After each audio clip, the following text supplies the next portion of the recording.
मैं हमेशा अपने स्टूडेंट्स को बोलता आ रहा हूँ कि ऑर्डर फ्लो में सब कुछ सीखना ज़रूरी नहीं है। आप उसी के ऊपर फोकस करो जिसकी प्रोबेबिलिटी सबसे ज़्यादा हो। तो यही इसी सेम कॉन्सेप्ट के ऊपर मुझे रिसेंटली क्वेरी आई थी। तो उनका डाउट था कि मार्केट में टीपीओ काउंट क्या रहना चाहिए निफ्टी और बैंक निफ्टी के लिए। तो उस टाइम पे हम गो चैटिंग के प्लेटफॉर्म पे बात कर रहे थे and I was little bit shock, क्योंकि गो चैटिंग के प्लेटफॉर्म के या टर्मिनल के ऊपर टीपीओ साइज़ का कोई कॉन्सेप्ट ही नहीं है। वो वर्ड ही नहीं आता। यहाँ पे आता है टिक मैनेजर, जो आपको सेटिंग्स में यहाँ पे ऑर्डर फ्लो में यहाँ पे मिलेगा। ये क्या करेगा, हर एक ब्लॉक, मतलब जो आपका जो फुटप्रिंट है, फुटप्रिंट में जो वॉल्यूम ब्लॉक्स निकल के आते हैं, या हर एक ब्लॉक का साइज़ कितना होना चाहिए ये डिसाइड करता है। यही सेम चीज़ टीपीओ साइज़ भी कैलकुलेट करता है। निंजा ट्रेडर में मैंने एक्चुअली इसके कुछ वीडियोस वगैरह देखे, और राजेंद्र सर के मार्केट कॉल्स में भी यहाँ पे उन्होंने बहुत ही अच्छी तरीके से एक्सप्लेन भी किया है।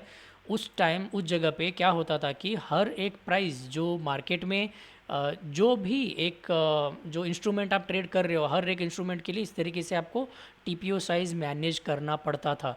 उसके हिसाब से बार बार अगर आप डायरेक्टली यहीं से चार्ट चेंज भी करते हो ना, तो ये चेंज करने की दिक्कत नहीं आती थी।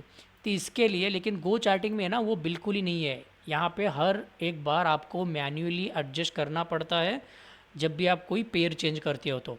तो ये एक छोटी सी कन्फ्यूजन थी जो लोगों को टिक मैनेजर और टीपीओ साइज़ के बारे में। लेकिन डाउट वहीं पे ख़त्म नहीं होता। वो जो डाउट क्लियर करने के लिए जो स्टूडेंट या जो बंदा आया था, वो मुझे एक बात बोल के गया कि अगर तुम टीपीओ यूज़ नहीं कर रहे हो तो मार्केट प्रोफाइल क्या यूज़ कर रहे हो, और तुम लोगों को क्या भी सिखाओगे। ऐसा ज़रूरी नहीं है कि मार्केट प्रोफाइल में टीपीओ ही सब कुछ है।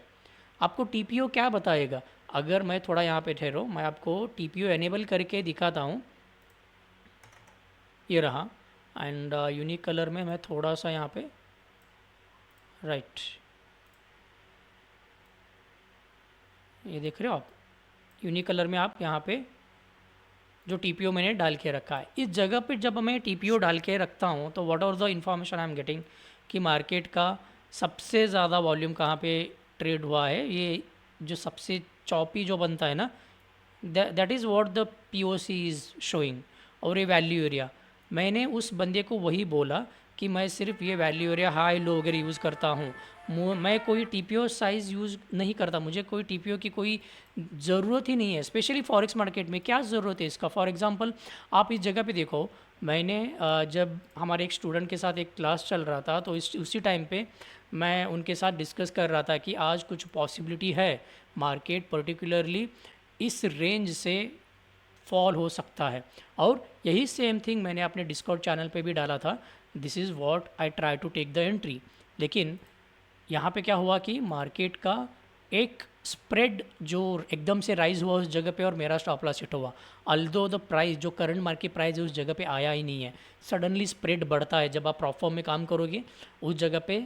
जब मार्केट एकदम से वॉलेटिलिटी होती है तो स्प्रेड बढ़ता है।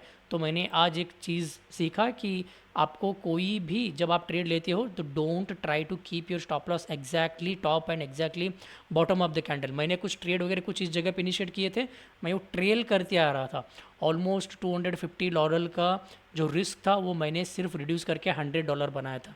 लेकिन वो जो टाइम रहता है तो हम कुछ कर नहीं सकते हैं, राइट। तो इस जगह पे अगर आप देखेंगे इतना सब कुछ मैंने इस कंप्लीट टॉप के ऊपर, भाई मतलब पिछले कितने दिनों से पता है, एक दो तीन, 3 दिनों से जब मार्केट ऑल टाइम हाई बना रहा है, मतलब 3 दिनों से कंप्लीटली हायर हाई बना रहा है, मैं ऐसा पागल हूँ तो इस जगह पे अपना सेल पोजीशन बना रहा हूँ।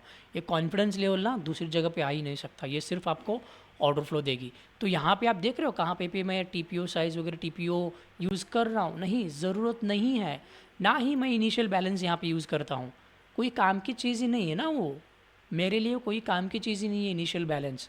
सो स्पेशली वो सेंट्रलाइज मार्केट में काम करता है। अगर आप यहाँ पे देखेंगे ये जो लेवल आ रहा था, यही same level as a value area high को कंसिडर करके I was expecting something good from here. तो आप मेरे स्क्रीन पे देख भी सकते हो कि मैं टीपीओ साइज़ यूज़ ही नहीं करता हूँ, मेरे लिए काम की चीज़ ही नहीं है। तो इसका मतलब लाउड एंड क्लियर है कि मार्केट में या जो भी आप स्ट्रैटेजी सीखते हो, ये ज़रूरी नहीं है कि सब कुछ आप जानो। जो हाई प्रोबेबिलिटी वाला ट्रेड काम करता है वो जान के अगर आप ट्रेड करोगे आपको बहुत ही उससे हेल्पफुल होगा। क्यों? आपको पता लगेगा कि मार्केट में जितना भी आप रिस्क दे रहे हो वॉज इट वर्थफुल और नॉट। आई होप मेरे एक इस सिंपल वीडियो से आपको पता चल चुका होगा कि टीपीओ साइज़ क्या है और मार्केट का जो टिक मैनेजर क्या है। देर इज़ नथिंग डिफरेंस, इन दोनों में सेम ही है, सिर्फ इसका नाम बदला गया है। That's it for today's video. मिलते हैं नेक्स्ट वीडियो में, तब तक के लिए have happy trading. Thank you.